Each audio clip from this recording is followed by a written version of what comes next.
Hey, Mr. Man in suit, people like you don't belong here. Besides, I need to see some ID. I haven't done anything, officer, and no law says I need to show you my ID without probable cause. I'm asking you again, ID now. And I'm telling you respectfully, I'm not required to. I'm just waiting for the elevator. Okay.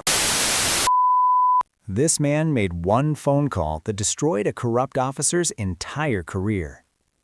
Before we continue, let me take this opportunity to thank you so much for supporting our channel. Just choosing to watch our video means a lot to us. Before we go any further, tell us, where are you watching from? Drop your city or country below, and don't forget to like and subscribe if this is your first time here. Wesley Kain adjusted his tie as he stepped out of his car. The evening air was cool, and the lights from the downtown skyscraper reflected off the polished buttons of his navy suit. He was 35, broad-shouldered, and with the kind of calm presence that came from years of federal training. Tonight wasn't about work. Tonight was about showing up for his friend's daughter. Emma was turning 7, and her father, his college roommate David, had invited him to celebrate. Wesley walked through the lobby and headed toward the elevator bank. The building was upscale, the kind of place where residents paid premium rent for premium views. He pressed the button and waited. That's when he heard the voice behind him. "Excuse me." Wesley turned. A police officer stood a few feet away, arms crossed. His nameplate read Carmichael. He was younger, maybe late 20s, with a hard look in his eyes that Wesley had seen before, too many times. "Can I help you, officer?" Wesley asked evenly. "What are you doing here?" Carmichael stepped closer. Wesley kept his tone respectful. "I'm heading to a birthday party, 7th floor." Carmichael's eyes scanned him from head to toe. "Birthday party, right. Let me see some ID." Wesley paused. He hadn't done anything wrong. He was standing in a public building, dressed in a suit, waiting for an elevator. "Is there a problem?" "I ask you a question." Carmichael's voice hardened. "ID now." Wesley didn't move. He knew his rights. "Am I being detained?" "Don't start with that legal talk." Carmichael took another step forward. "You're in a private building. I have every right to ask who you are." "This lobby is accessible to the public, and I'm here as a guest. I haven't committed a crime." Carmichael's jaw tightened. "You're being suspicious. That's enough." Wesley almost laughed, but he didn't. Suspicious. He'd heard that word too many times. Suspicious for walking, suspicious for driving, suspicious for existing while black. But tonight, he wasn't going to let it slide without question. "Suspicious how?" Wesley asked. "I'm wearing a suit. I'm waiting for an elevator. What exactly am I doing that's suspicious?" Carmichael's face flushed. "You're refusing to cooperate. That makes you suspicious." "I'm exercising my rights. If you're detaining me, tell me why. If not, I'm going to continue to the party." The body cam on Carmichael's chest was recording everything. Wesley glanced at it briefly, then back at the officer. He knew what this was. He'd known from the moment Carmichael opened his mouth. "Am I free to go? One more time. Turn around and put your hands behind your back." Wesley didn't resist. He turned slowly, his hands moving to his sides. Carmichael grabbed his wrist and yanked it back hard, snapping the cuff around it. "You're making a mistake," Wesley said quietly. "The only mistake," Carmichael said, his voice dripping with contempt, "is you thinking you can walk into a place like this and not answer questions." The metal cuffs bit into Wesley's wrists. He didn't pull away, didn't shout, didn't give Carmichael any reason to escalate further. He stood still, his voice measured and calm. "Officer Carmichael, I'm going to say this one more time. My name is Wesley Kain. I'm a federal agent with the FBI. I'm here for a birthday party. You're detaining me without probable cause."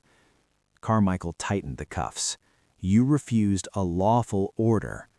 "Asking for ID without reasonable suspicion isn't lawful," Wesley said, "and you know it."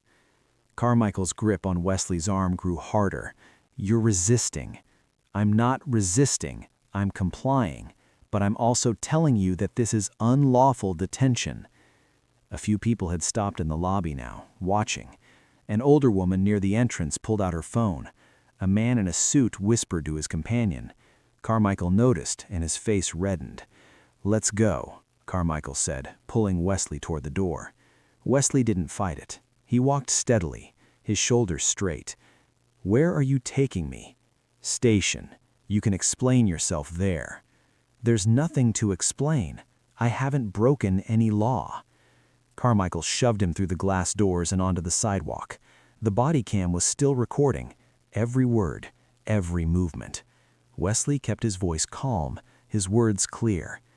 "Officer, I'm asking you again, what crime am I being charged with?"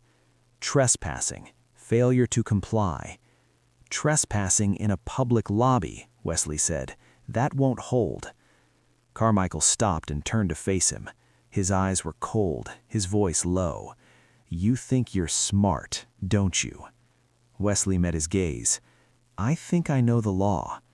"People like you always think you know better." Carmichael's words came out slow, deliberate. "Always got something to say, always trying to make us look bad." There was the truth Carmichael had been hiding behind procedure and policy. Wesley didn't respond. He just stared back, calm and unflinching. Carmichael looked away first. He grabbed Wesley's arm again and pulled him toward the patrol car parked at the curb. He opened the back door and shoved Wesley inside, his hand pressing down hard on Wesley's head. Wesley sat in the back seat, his hands cuffed behind him, and looked out the window. He could see the building, the warm lights from the 7th floor where Emma's party was happening. David was probably wondering where he was. The kids were probably eating cake. And here he was, locked in the back of a police car for the crime of being black in a nice suit. Carmichael got in the front seat and started the engine. He didn't say a word, didn't look back, just drove. Wesley took a slow breath and thought about what came next.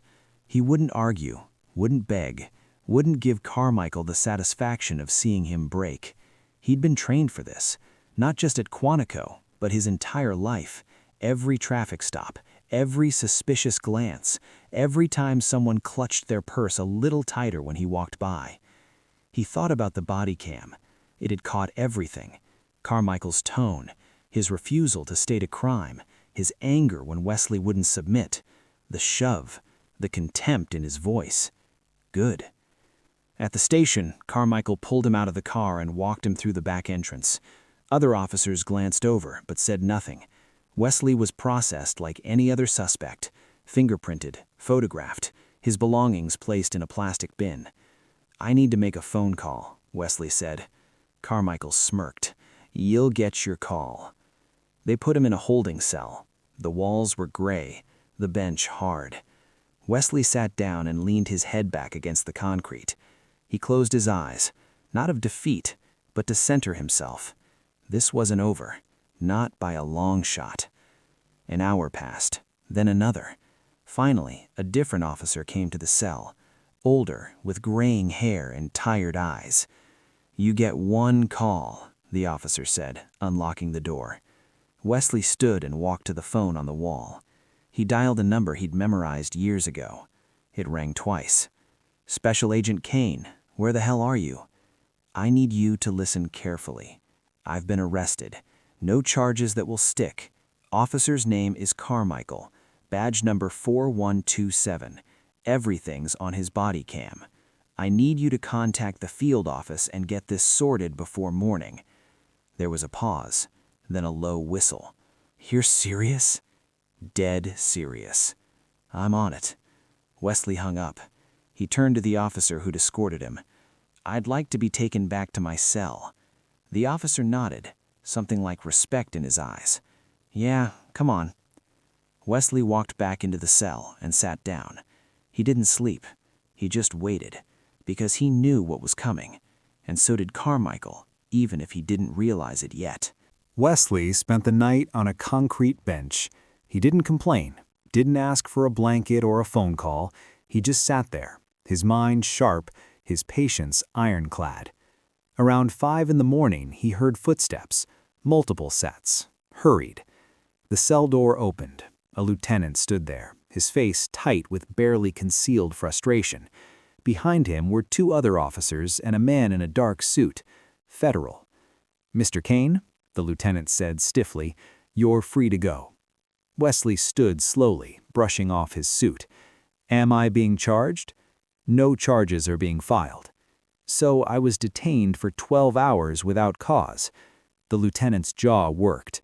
There was a misunderstanding. Wesley looked past him to the federal agent, who gave a slight nod. Wesley turned back to the lieutenant. Where's Officer Carmichael? That's not your concern right now. It is my concern, Wesley said evenly. He violated my civil rights, unlawfully detained me, assaulted me during the arrest, all of it on camera. The lieutenant's face went pale. We're conducting an internal review. Good. I'll be conducting my own review. Federal review. The man in the suit stepped forward. Agent Kain, let's get you out of here. Wesley collected his belongings from the plastic bin, his phone, his wallet, his watch, everything accounted for. He walked out of the station into the early morning light, the federal agent beside him. Hell of a night, the agent said. Hell of a system, Wesley replied. By noon, the story had broken. Someone in the lobby had recorded the initial confrontation on their phone. The video was shaky but clear enough. Wesley in his suit, calm and composed. Carmichael aggressive, hostile. The audio picked up the refusal to state a crime, the order to turn around, the cuffs. The footage went viral within hours. News outlets picked it up. Civil rights organizations issued statements. The police department's phone lines were flooded. And the body cam footage, once the department was forced to release it, made everything worse. The full video showed everything. Carmichael's sneer when Wesley identified himself as FBI, his refusal to verify, the shove outside, the words, "people like you," caught crystal clear on audio. The public response was immediate and fierce. Protests formed outside the precinct. City council members called for accountability. The mayor held a press conference, looking uncomfortable under the lights. We take these allegations very seriously, the mayor said. A full investigation is underway. Officer Carmichael has been placed on administrative leave pending the outcome. Administrative leave. Wesley watched the press conference from his apartment. He shook his head. That wasn't enough, not even close. His phone rang. It was David. David, I am so sorry, David said, his voice heavy with guilt. I didn't know.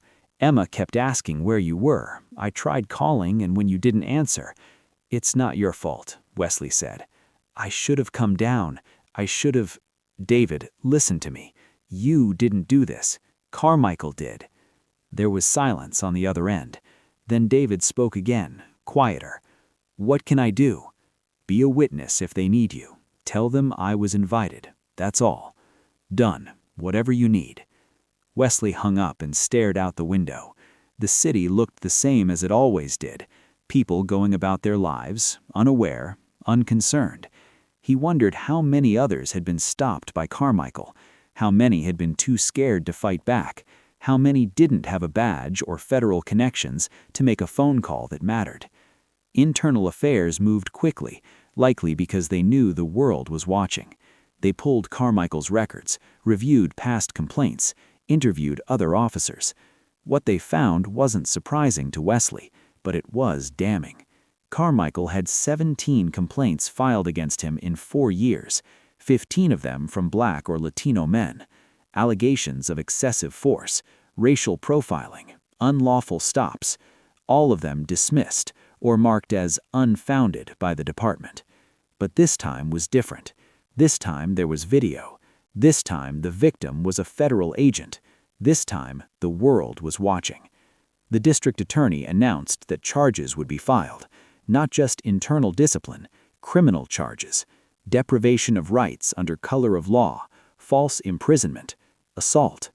Wesley got the call from the DA's office a week later. We're moving forward, the prosecutor said. We want you to testify. I'll be there, Wesley said.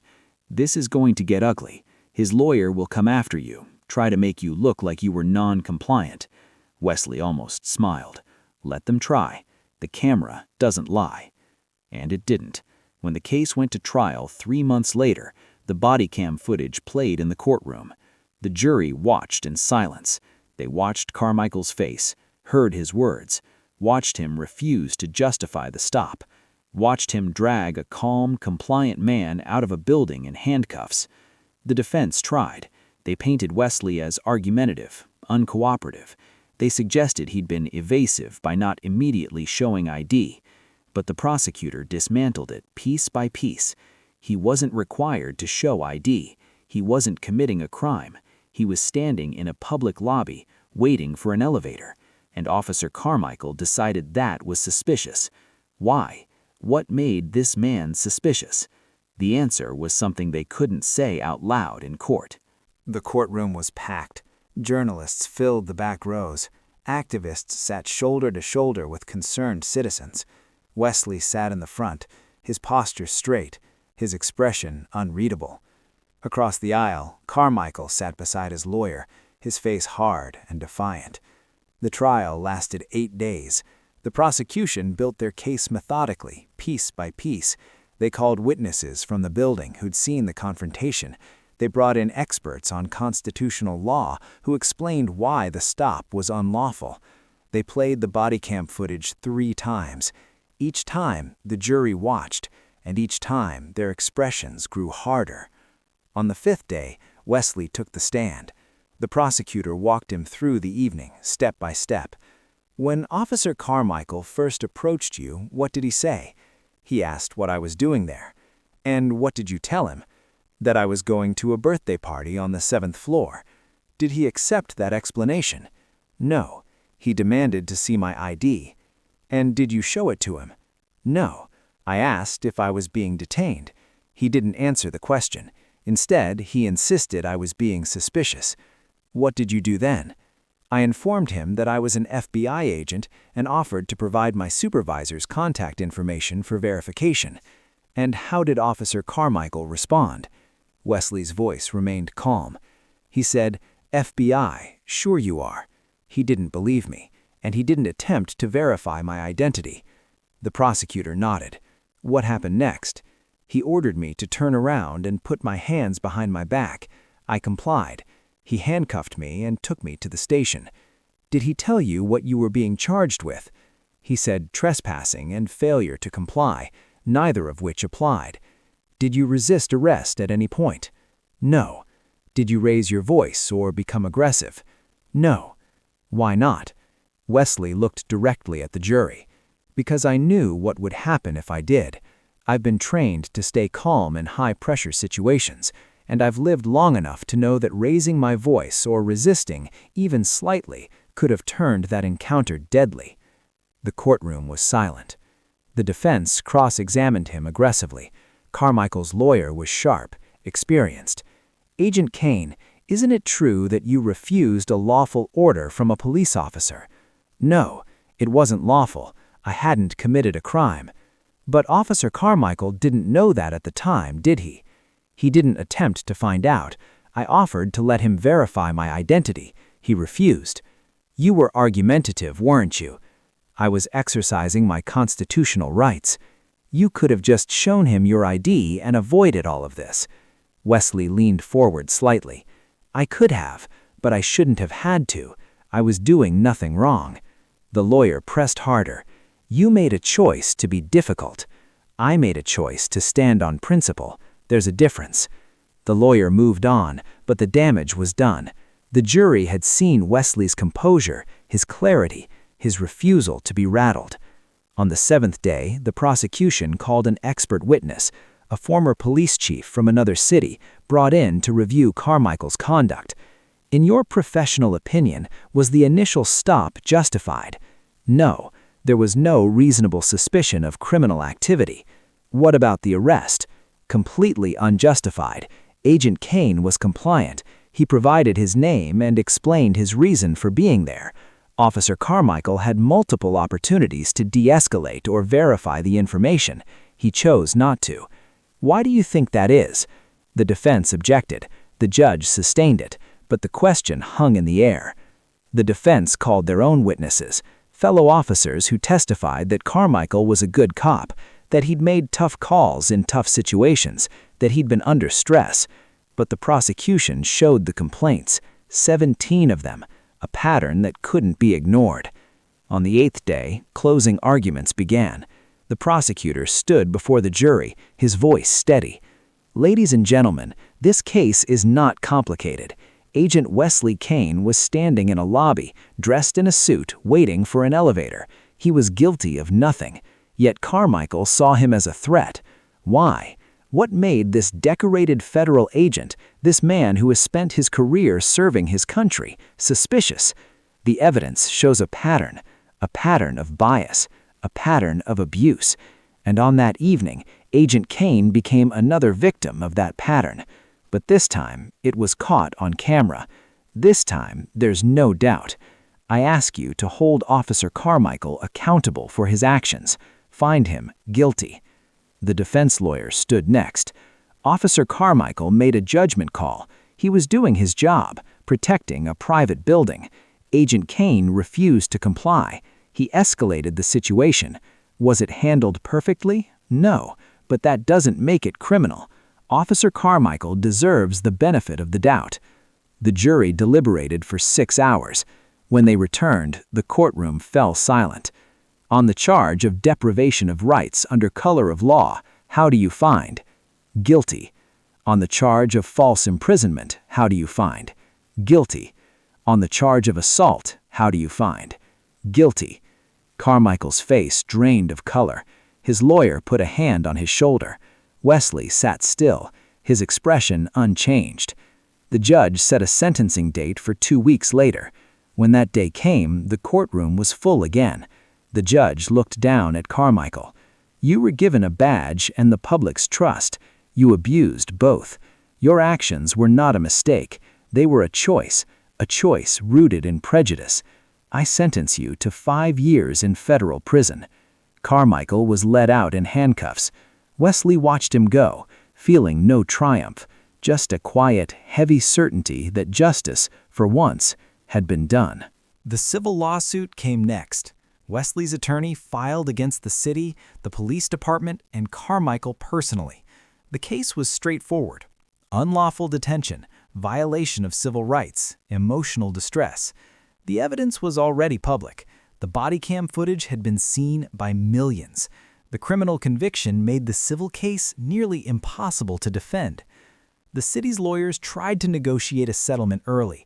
They offered $200,000. Wesley's attorney laughed and declined. They came back with $500,000. Still no. They went to $750,000. Wesley shook his head.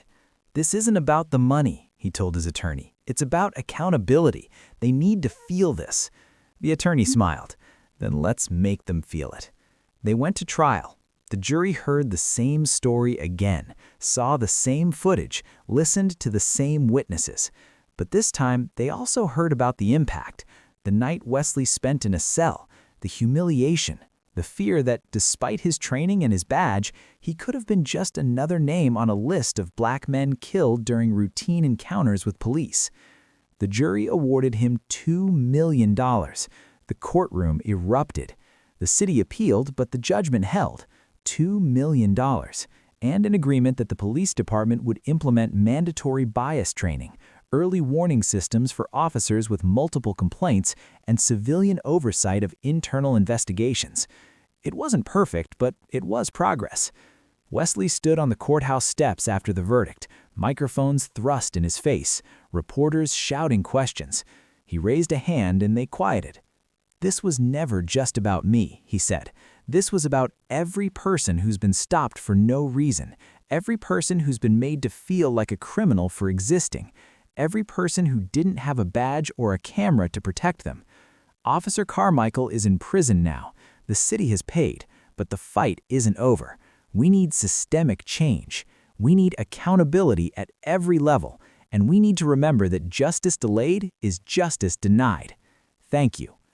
He walked away from the microphones, his lawyer beside him. His phone buzzed. A text from David. "Emma wants to know if you're coming to her 8th birthday party next month." Wesley smiled. It was the first real smile he'd had in months. He typed back, "I'll be there. Wouldn't miss it."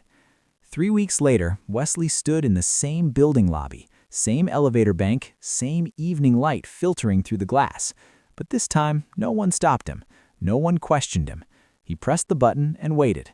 When the elevator doors opened, he stepped inside.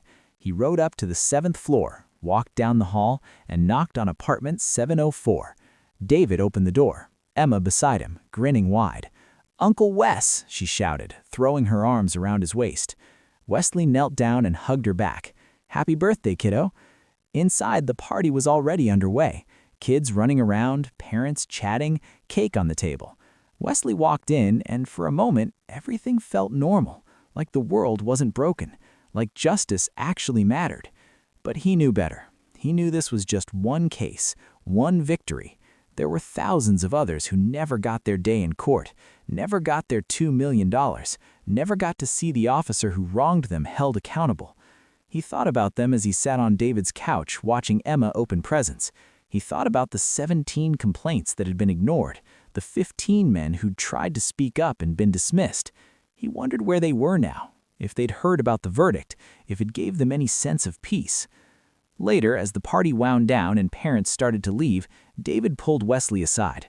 "You did something important. You know that, right?" Wesley nodded slowly. "I did what I had to do." Most people wouldn't have fought. They would have taken the settlement and moved on. Most people don't have the resources I have, the connections, the platform. I fought because I could, but there are a lot of people who can't. David was quiet for a moment. Then he said, "So what now?" Wesley looked out the window at the city below, lights stretching out in every direction, thousands of lives, thousands of stories. "Now, I keep doing my job, and I keep speaking up, because if I don't, who will?" He left the party an hour later, stepping into the elevator alone. As the doors closed, he caught his reflection in the polished metal.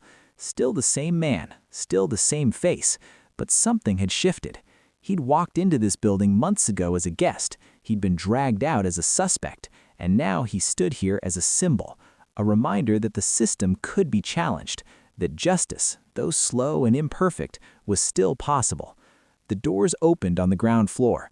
Wesley walked through the lobby, past the spot where Carmichael had stopped him. He pushed through the glass doors and out into the night. Behind him, the building stood tall and bright. Ahead, the city spread out in all directions. Somewhere out there, another person was being stopped. Another person was being questioned. Another person was being made to feel less than human. But tonight, at least one officer had been held accountable. One man had stood his ground, and one jury had said loud and clear that enough was enough. Wesley walked to his car, got in, and drove home. The fight wasn't over. It never would be. But for tonight, justice had been served.